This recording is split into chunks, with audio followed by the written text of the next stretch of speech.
एक बार की बात है, किसी राजा ने फैसला लिया कि वह प्रतिदिन 100 अंधे लोगों को खीर खिलाएगा।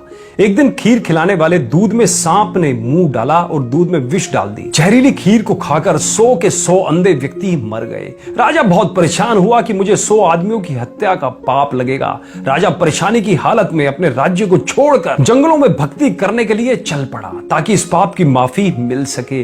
रास्ते में एक गांव आया। राजा ने चौपाल में बैठे लोगों से पूछा कि क्या इस गांव में कोई भक्ति भाव वाला परिवार है ताकि उसके घर रात काटी जा सके। चौपाल में बैठे लोगों ने बताया कि इस गांव में 2 बहन भाई रहते हैं जो खूब पूजा करते हैं। राजा उनके घर रात में ठहर गया। सुबह जब राजा उठा तो लड़की पूजा पर बैठी हुई थी। इससे पहले लड़की का रूटीन था कि वह दिन निकलने से पहले ही पूजा के लिए उठ जाती थी और नाश्ता तैयार करती थी, लेकिन उस दिन वह लड़की बहुत देर तक पूजा पर बैठी रही। जब लड़की उठी तो उसके भाई ने कहा कि बहन, तू इतनी देर से उठी है, अपने घर मुसाफिर आया हुआ है और उसे नाश्ता करके दूर भी जाना है। लड़की ने जवाब दिया कि भैया, ऊपर एक मामला उलझा हुआ था। धर्मराज को किसी उलझन भरी स्थिति पर कोई फैसला लेना था और मैं वह फैसला सुनने के लिए रुक गई थी, इसलिए देर तक ध्यान करती रही। उसके भाई ने पूछा, ऐसी क्या बात थी? तो लड़की ने बताया कि फला राज्य का राजा अंधे व्यक्तियों को खीर खिलाया करता था, लेकिन सांप के दूध में विष डालने से 100 अंधे व्यक्ति मर गए।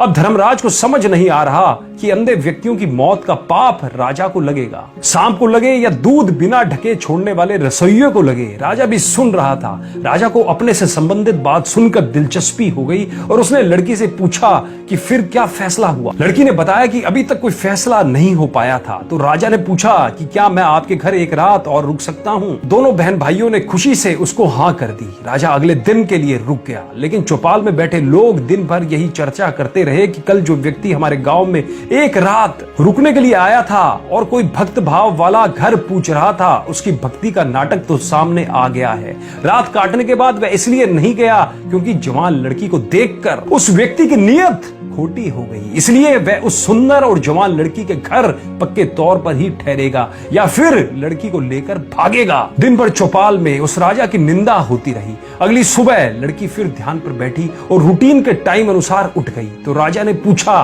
बेटी, अंधे व्यक्तियों की हत्या का पाप किसको लगेगा?